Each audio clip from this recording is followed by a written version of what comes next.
Hello students, कैसे हैं आप लोग। उम्मीद है आप अच्छे होंगे। तो स्टूडेंट्स, आज हम लोग प्रश्न संग्रह 2.5 करने वाले हैं। ये वीडियो पार्ट 1 है और आज की वीडियो में हम लोग क्वेश्चन नंबर 1 और क्वेश्चन नंबर 2 देखने वाले हैं। तो क्वेश्चन नंबर 1 स्टार्ट करने से पहले कुछ बेसिक चीज़ें हैं स्टूडेंट्स, अगर वो हम जान लें तो क्वेश्चन नंबर जो 1 है वो करना आसान हो जाएगा। ओके स्टूडेंट्स, तो देखिए यहाँ पर मैंने क्या लिखा है। ये जो साइन है वो डेल्टा का साइन है students.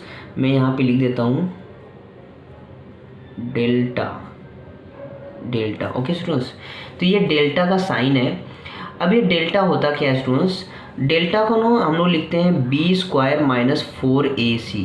Means B square minus 4ac के जगह पर आप यहाँ पे डेल्टा भी लिख सकते हो। ठीक है स्टूडेंट्स, और इसी को विवेचक भी बोला जाता है। तो अब बात करते हैं स्टूडेंट्स कि यहाँ पे जो डेल्टा है वो हमें पता चल चुका है, वो क्या है, बी स्क्वायर माइनस 4ac। इसी को साइन से दिखाया जाता है, ये इसी का साइन है। ठीक है स्टूडेंट्स, और मैंने आपको क्या बताया कि इसको विवेचक भी बोला जाता है।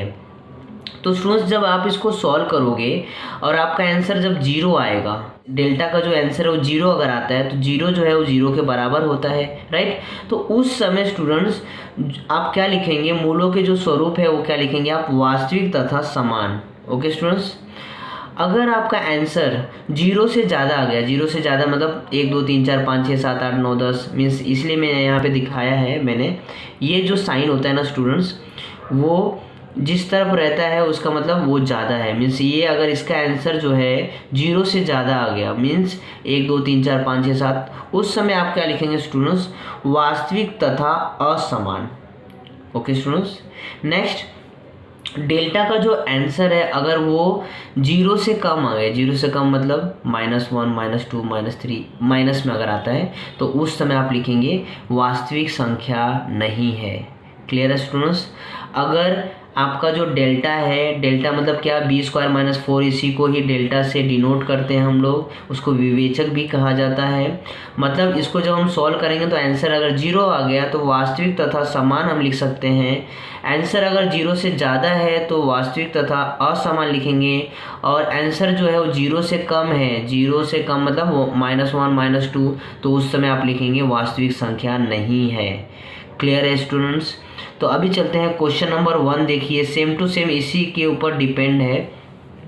यहाँ पे देखिए बी स्क्वायर माइनस 4ac, इसका जो आंसर है वो क्या आया है, यहाँ पे 5 आया है, पहले से दिया हुआ है। और यहाँ बोला है मूलों के स्वरूप बताइए। तो यहाँ पे मैं बताऊँगा, ये जो आंसर है 5 आया है, तो मैंने अभी स्टूडेंट्स आपको बताया कि 0 से जब ज़्यादा आएगा तो आप लिखेंगे वास्तविक तथा असमान। तो मैं यहाँ पर लिख देता हूँ स्टूडेंट्स, वास्तविक तथा असमान। ओके स्टूडेंट्स, अभी देखिए यहाँ पे देखिए बी स्क्वायर माइनस 4ac, तो देखिए इसका जो मान है वो -5 है, मतलब 0 से कम है।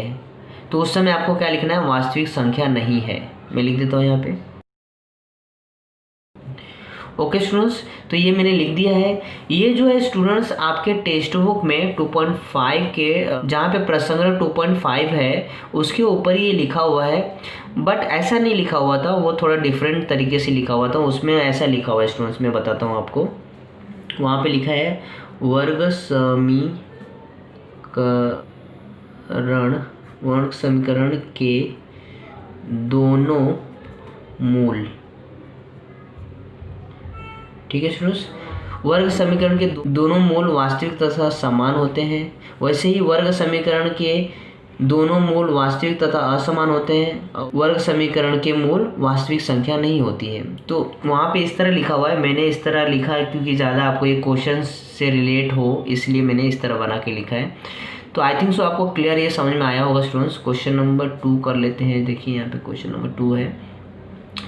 यहाँ पे स्टूडेंट्स लिखा है मूलों का योगफल -7 है, और यहाँ पे वर्ग समीकरण, मतलब यहाँ पे आपको वर्ग समीकरण बनाकर दिखाना है स्टूडेंट्स।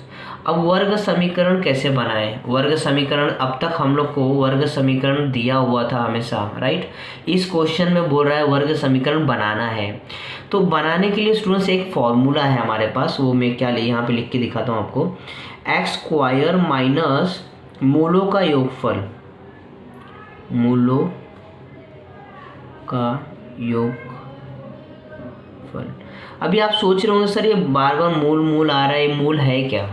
तो स्टूडेंट्स आपने देखा होगा जब हम लोग x और y का मान निकालते थे, राइट, तो वो जो आंसर आता था, जैसे कि हम लोग गुणनखंड किए ना आपने, तो दो आंसर आता था, जैसे x इक्वल्स टू 5 आ गया और एक में आ गया x इक्वल्स टू 3 आ गया, तो दो आंसर आता था। इसी को स्टूडेंट्स अल्फ़ा बोला गया है इसमें, और इसमें इसको बीटा बोला गया है। ठीक है स्टूडेंट्स, इसको अल्फ़ा बोलेंगे, इसको बीटा बोलेंगे। यहाँ पे लिखा था ना दोनों वर्ग समीकरण के दोनों मूल, मूल मतलब क्या होते हैं स्टूडेंट्स? ये जो आंसर हम लोग पहले बोलते थे ना x का मान 5 है, x और वो x का मान यहाँ पे 3 है, जो मान हम बोलते थे ना उसी को यहाँ पे मूल बोला जा रहा है। समझ में आ रहा है आपको? जो आंसर है, आंसर को ही मूल बोला जा रहा है। तो यहाँ पे लिखा हुआ है स्टूडेंट्स मूलों का योगफल। मूलों मतलब हमारे दो मूल क्या है, एक अल्फ़ा है और एक बीटा है। ठीक है स्टूडेंट्स, और यहाँ पे x लगाना है स्टूडेंट्स, फिर प्लस लगाइए। उसके बाद आप लिखेंगे मूलों का गुणनफल, मूलों का गुणनफल, फिर बराबर लगा के 0 लगा दीजिए स्टूडेंट्स। ठीक है, अभी देखिए कैसे बनेगा, एक्स स्क्वायर माइनस मूलों का योगफल क्या स्टूडेंट्स, मैंने अभी बताया आपको दो मूल हमारे क्या, एक तो अल्फ़ा है और एक बीटा है। तो यहाँ पे मैं लिख देता हूँ अल्फ़ा। योगफल क्या होता है? योगफल मतलब जोड़ना होता है, तो अल्फ़ा और बीटा दोनों को जोड़ दीजिए। ठीक है, फिर एक्स लगा दीजिए प्लस मूलों का गुणनफल, मूलों का गुणनफल, इसको आप गुणनफल मतलब दोनों को गुणा करने, अल्फ़ा इंटू बीटा, ठीक है, इक्वल्स टू 0। स्टूडेंट्स ये एक फॉर्मूला है, और कैसे बना मैंने आप लोग को यहाँ पे दिखाया है। दो मूल होते हैं, एक तो अल्फ़ा एक तो बीटा, और दोनों मूलों का जो योगफल होता है इस तरह हम दिखाते हैं, और गुणनफल को इस तरह दिखाते हैं। ठीक है स्टूडेंट्स, अभी देखिए यहाँ पे एक्स स्क्वायर माइनस, यहाँ पे देखिए जो मूलों का योगफल का आंसर है वो -7 है। ओके स्टूडेंट्स, तो -7, ठीक है, एक्स प्लस गुणनफल जो है वो 5 है, 5 इक्वल्स टू 0। नेक्स्ट स्टेप क्या हो जाएगा स्टूडेंट्स, मैं यहाँ पे दिखाता हूँ, एक्स स्क्वायर, ये देखिए माइनस और माइनस क्या हो जाएगा, प्लस हो जाएगा, प्लस आपको मैंने बहुत बार सिखाया है कि अगर ब्रैकेट है और ब्रैकेट के बाहर माइनस है, तो जब ब्रैकेट खोलोगे तो अंदर का साइन चेंज हो जाता है। तो देखिए ये जो माइनस है वो प्लस में चेंज हो गया, और हम लोग 7 लिख देंगे, और यहाँ पे एक्स है तो एक्स लिख दीजिए, प्लस 5 इक्वल्स टू 0। ये आपका समीकरण है। मैं लिख देता हूँ यहाँ पे x square plus 7x plus 5 equals to 0। I hope students आप लोग को ये क्लियर समझ में आया होगा, राइट। वापस से मैं आपको बता देता हूँ, जब भी आपको समीकरण बनाना होगा ना स्टूडेंट्स, तो यही फॉर्मूला है। ये ऊपर वाला नहीं लिखेंगे चलेगा, ये जो फॉर्मूला है इसको याद कर लीजिए। जब भी आपको समीकरण बनाना है तो इस फॉर्मूले से ही आप बनाओगे समीकरण। क्लियर है स्टूडेंट्स? तो ये तो हो गया। अब हम लोग चलते हैं स्टूडेंट्स, एक चीज़ और बताना चाहूँगा स्टूडेंट्स कि क्वेश्चन नंबर 1 में टोटल 3 क्वेश्चन थे, तो तीसरा मैं नहीं बता रहा हूँ क्योंकि बोर्ड एग्ज़ाम में जो 2020 और 21 में बोर्ड एग्ज़ाम देने वाले हैं स्टूडेंट्स, उनको तीसरा क्वेश्चन नहीं आने वाला है, इसलिए मैं नहीं पढ़ा रहा हूँ। आगे जाके मैं पढ़ाऊँगा, पर उन बच्चों को जो नेक्स्ट ईयर एग्ज़ाम देंगे। ठीक है, इस साल जो एग्ज़ाम दे रहे हैं, इसलिए मैं कंफ्यूज नहीं करना चाहता हूँ आपको पढ़ाकर, इसीलिए मैं वही चीज़ पढ़ा रहा हूँ जो इस साल एग्ज़ाम में आएगा। ठीक है स्टूडेंट्स, अब हम लोग क्वेश्चन नंबर 2 करने वाले हैं। तो क्वेश्चन नंबर 2 में देखिए क्या लिखा है, निम्नलिखित वर्ग समीकरणों के लिए विवेचक का मान ज्ञात करिए। अच्छा, विवेचक को मैंने बताया था, इसको डेल्टा भी बोला जाता है, और b² - 4ac को ही विवेचक बोलेंगे, डेल्टा बोलेंगे। क्लियर है? अच्छा, अभी ये पता चल चुका है कि विवेचक का मान ज्ञात करना है। क्या, यहाँ पे मैं लिखता हूँ स्टूडेंट्स विवेचक, राइट, विवेचक का मान ज्ञात करना है आपको, बराबर। अच्छा, विवेचक किसको कहेंगे हम लोग, b² - 4ac को ही हम लोग विवेचक कहते हैं। ठीक है स्टूडेंट्स, डेल्टा बी, और इसको हम डेल्टा से डिनोट करते हैं। क्लियर है स्टूडेंट्स? नेक्स्ट यहाँ पे मैं इक्वल्स टू दिखा देता हूँ। अब बात आ रही है स्टूडेंट्स कि इसको सॉल्व करने के लिए आपको b का मान होना चाहिए, आपके पास a का मान होना चाहिए, आपके पास c का मान होना चाहिए, तभी तो आप सॉल्व कर पाओगे। तो इसके लिए आप क्या करोगे, इस जो समीकरण है ना स्टूडेंट्स, इस समीकरण में आप तुलना करोगे। तुलना किससे करना है स्टूडेंट्स, देखिए मैं लिखता हूँ यहाँ पे a x square plus b x plus C equals to 0 से तुलना करने पर। तो जब तुलना करेंगे तो स्टूडेंट्स देखिए ए के स्थान पर क्या है 1 है, बी के स्थान पर क्या है 7 है, और सी के स्थान पर देखिए -1 है, -1। तो मुझे ए बी सी का मान मिल गया है। अब मैं यहाँ पे वैल्यू पुट करूँगा। बी स्क्वायर, बी का मान देखिए 7 है, तो मैं 7 स्क्वायर लिख सकता हूँ, -4 इंटू, इनके बीच में इंटू का साइन है स्टूडेंट्स, 4 और ए के बीच में और सी के बीच में इंटू का साइन है, इंटू ए क्या है आपके पास 1 है, और सी क्या है स्टूडेंट्स, सी आपके पास है -1, तो यहाँ पे -1 लिख देते हैं हम लोग। नेक्स्ट स्टेप क्या हो जाएगा, 7 का स्क्वायर निकालेंगे तो 49 होगा, और यहाँ पे देखिए इन तीनों का एक दूसरे से मल्टीप्लाई कर दीजिए। तो ये देखिए माइनस है और प्लस है, तो माइनस प्लस माइनस 4 1 जा 4, और इससे अभी मल्टीप्लाई करेंगे तो ये भी -1 है, तो माइनस माइनस प्लस हो जाएगा 4 1 जा 4। ओके स्टूडेंट्स, जब इन दोनों को प्लस करोगे तो 53 आएगा। ओके, मैं कह सकता हूँ मेरा जो डेल्टा का आंसर आया है, डेल्टा का वो कितना आया है 53। आप यहाँ डेल्टा दिखाइए, बी स्क्वायर -4ac बोलिए, या यहाँ विवेचक लिख दूँ मैं यहाँ पे विवेचक भी लिख सकता हूँ। जो विवेचक का मान आया है वो कितना है 53 आया है। क्लियर है? तो चलिए यहाँ विवेचक नहीं लिखते हैं, यहाँ पे डेल्टा लिख देते हैं, और मैं यहाँ पे आंसर में दिखा देता हूँ। मैं आंसर में क्या दिखाता हूँ, वर्ग समीकरण के विवेचक का मान 53 है। मैं लिख देता हूँ ऐसे। तो देखें स्टूडेंट्स कितना इजीली हम लोगों ने इसको कर लिया। ऐसे ही हमारे पास क्वेश्चन नंबर 2 और 3 भी है, चलिए उसको भी कर लेते हैं। चलता हूँ मैं आगे नेक्स्ट पेज पे।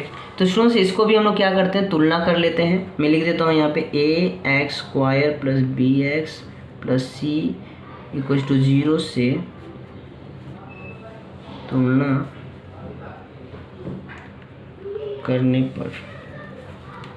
ये लिखने के बाद देखिए a की जगह पर क्या है स्टूडेंट्स 2 है,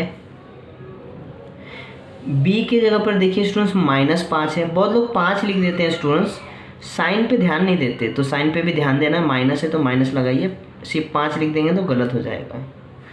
c की जगह पे देखिए 10 है, तो ये मिल गया।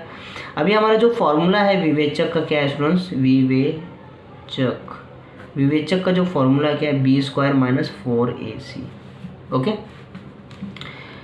नेक्स्ट, अच्छा बी स्क्वायर -4ac, बी कितना है अपने पास, बी यहाँ पे देखिए -5 है, -5 स्क्वायर -4 इंटू ए कितना है, ए अपने पास 2 है, और सी कितना है 10 है। इससे पहले वाले क्वेश्चन में मैंने ये जो सॉल्यूशन है मैं यहाँ पे इक्वल्स टू करके किया था, यहाँ पे भी आप कर सकते हो, कोई प्रॉब्लम नहीं है। कोई स्टूडेंट्स देखिए 5 का जो स्क्वायर निकालोगे तो कैसे निकालोगे आप लिखोगे -5 गुणे -5, तो ये माइनस माइनस प्लस हो जाएगा स्टूडेंट्स, और 5 5 25 हो जाएगा। बहुत लोग स्टूडेंट्स देखते हैं कि यहाँ पे माइनस है तो 25 तो लिखते हैं पर माइनस में लिख देते हैं, यहीं पे गलत हो जाते हैं वो। याद रखना, जब हम वर्ग निकाल रहे हैं, स्क्वायर निकाल रहे हैं, वर्ग निकाल रहे हैं, अगर वो माइनस में है या प्लस में है, आंसर जो है उसी प्लस में ही जाएगा। अगर मैं 5 गुणे 5 करूँ तो भी 25 आता है, और -5 गुणे -5 करूँ तो भी आंसर 25 ही आएगा।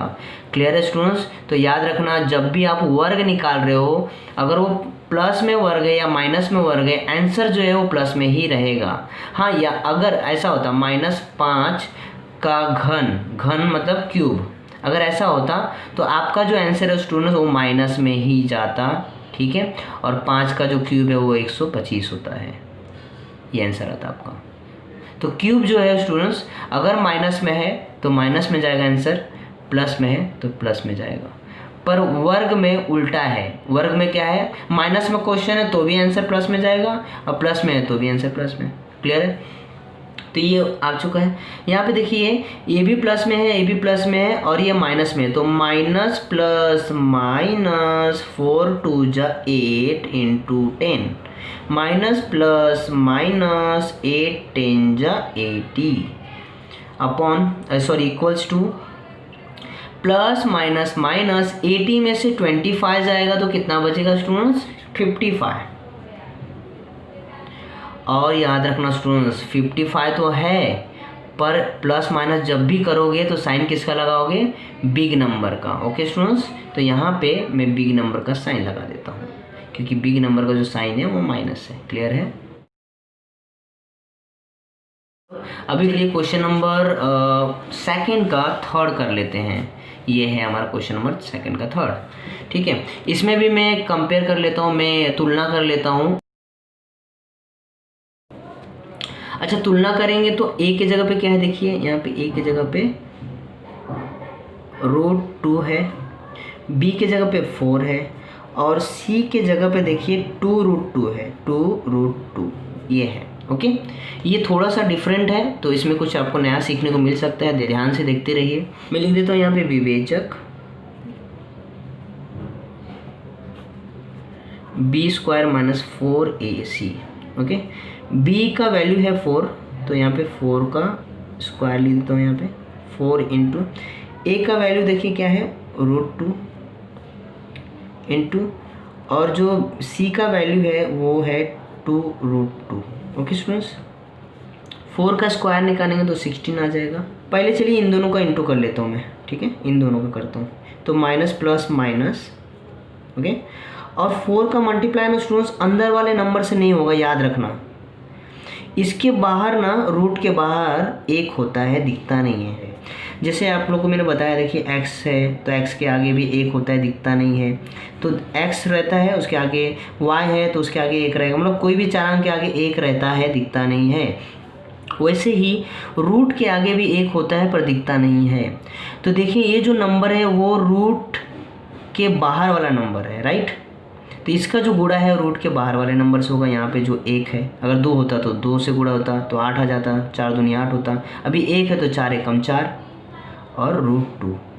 Okay, into 2√2।